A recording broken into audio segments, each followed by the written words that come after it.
Shalom Bapak Ibu, Saudara-saudari yang terkasih dimanapun berada. Damai sejahtera buat kita semua dari Tuhan kita Yesus Kristus.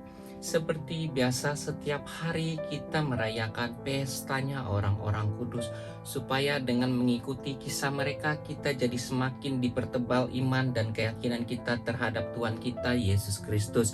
Nah, berketepatan hari ini adalah hari Sabtu, tanggal 12 Februari tahun 2022. Kita akan merayakan pestanya, yaitu Santo Benediktus dari Anaine. Saya akan menceritakan kisah perjalanannya. Dengarkannya Bapak Ibu Saudara-saudari yang terkasih.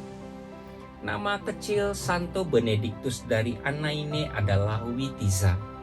Ia lahir dalam keluarga bangsawan Kristen di Languedoc, Prancis pada tahun 750 Masehi. Ayahnya adalah Pangeran Aigulf, seorang raja lokal Visigoth, Count of Maguelone. Sejak usia muda, ia telah dikirim ke istana Raja Frank untuk memperoleh pendidikan. Setelah lulus, ia tetap tinggal di istana dan mengabdi pada Raja-Raja Frank. Ia melayani Raja Pepin dan juga lalu Raja Beato Carlemek atau Carolus Agung.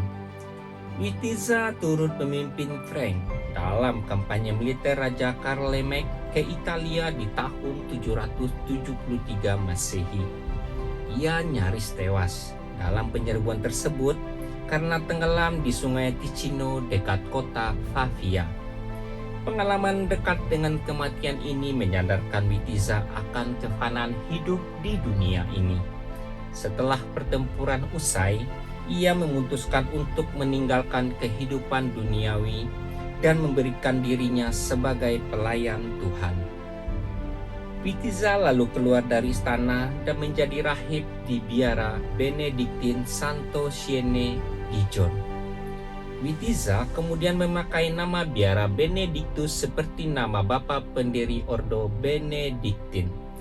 Benediktus dengan rajin menata hidupnya sebagai seorang rahib dengan kehidupan doa dan tapa yang keras. Selama 2,5 tahun dalam biara tersebut, Benediktus hanya makan roti tawar dan minum air putih setiap hari.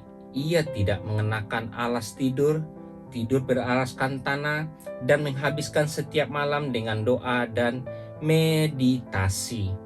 Ia juga tekun mempelajari semua regula atau aturan hidup membiara Ordo Benediktin dan menjalankannya dengan penuh disiplin.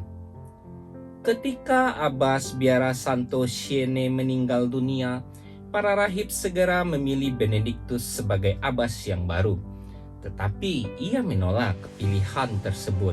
Ia malah kembali ke kota kelahirannya Languedoc dan berkat dukungan keluarganya, ia mendirikan sebuah biara Benediktin di Anaine. Banyak pemuda kemudian datang menjadi biarawan. Benediktus dengan senang menerima dan membimbing mereka dalam disiplin hidup yang ketat. Semakin hari semakin lama jumlah mereka bertambah banyak, hingga Benediktus harus mendirikan beberapa biara yang baru.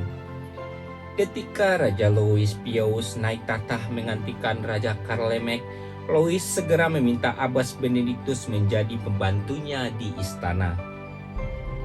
Untuk itu, Louis membangun sebuah biara Benediktin di Kornelimuster, sekarang wilayah Aachen, Jerman, dan diserahkan sebagai tempat tinggal Benediktus.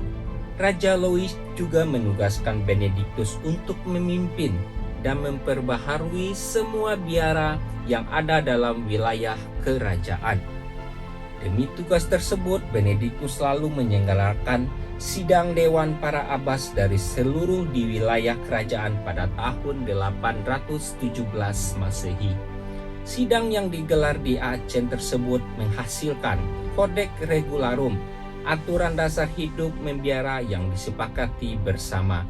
Codex Regularum kembali mengutamakan disiplin dan ketaatan hidup monastik bagi para biarawan. Tidak lama kemudian Benediktus menyusun Concordia Regularum yang menjadi bagian dari regula Ordo Benediktin.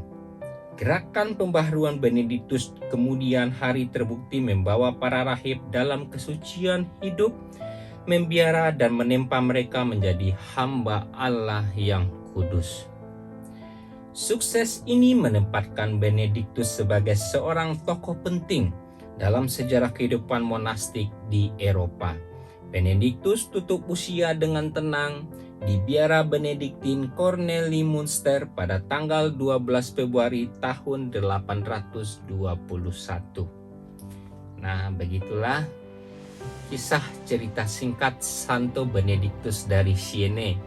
Semoga dengan mendengarkan cerita ini kita bisa mendapat sesuatu yang berharga seperti Santo Benediktin dari Aine ini. Dianya mendapatkan sebuah pengalaman ketika ajalnya mau menjemput di saat dia melaksanakan perintah raja mengawal Raja Frank untuk pergi perang. Dia tenggelam. Di situ dia sudah sangat dekat dengan maut. Nah, setelah itu dianya memilih jalan untuk selalu melayani Tuhan di akhir hidupnya. Nah, Bapak Ibu, saudara-saudari yang terkasih, ini kesempatan buat kita. Karena kita masih diberi kesempatan untuk melayani Tuhan. Apakah yang harus kita berikan kepada Tuhan? Karena selama ini Tuhan telah memberikan yang terbaik buat kita. Tuhan telah menyelamatkan hidup kita. Tuhan telah menguatkan kita, Tuhan telah memberikan kesembuhan kepada kita, atau segala bentuk hal yang telah Tuhan berikan kepada kita.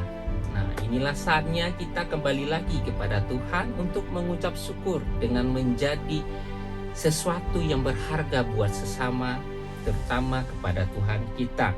Selalu bersyukur atau dengan cara melakukan pekerjaan atau apapun itu tetap libatkan Tuhan. Bagaimanakah kita supaya bisa selalu menyenangkan hati Tuhan kita Yesus Kristus yang telah mengorbankan dirinya untuk keselamatan kita semua sebagai umat-Nya. Nah, Bapak Ibu, saudara-saudari yang terkasih, semakin diberkati oleh Tuhan kita Yesus Kristus. Hari ini saya pamit dulu, besok kita ketemu lagi dengan merayakan pestanya orang-orang kudus setiap Sabtu dan Minggu khusus tak ada bacaan liturgi. Terima kasih, Tuhan Yesus memberkati.